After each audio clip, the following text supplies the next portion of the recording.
အားလုံးပဲမင်္ဂလာပါเนาะကျွန်တော်တို့မုတ်တင်တဲ့ဆရာချက်အောင်ပါเนาะစမူဇာပေါ့နော်နံပါတ်1ကတော့နံပါတ်2ကတော့အီကြာကွေးပေါ့နော်အီကြာကွေး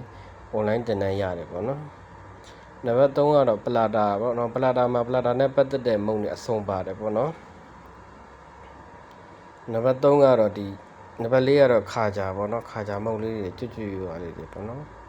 နံပါတ်4ကတော့နံပြားပေါ့နော်နံပြားတင်နိုင်လည်းရတယ်ပေါ့နော်ပြီးတော့ပေါက်စီပေါ့နော်ပေါက်စီ online တင်နန်းလည်းရတယ်ပေါ့နော်ပေါက်စီပြီးတော့ပဲလာမုတ်ပေါ့နော်ပဲလာမုတ်ပေါ့နော်ဒါလေးကတော့ငချိတ်လက်ခုပ်လေးပေါ့နော်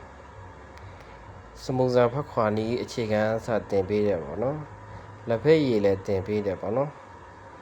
ဒါကတော့ဒီပလက်တာလက်ခုပ်လေးတွေပေါ့နော်ချက်သားလက်ခုပ်နဲ့ပဲလက်ခုပ်ပေါ့နော်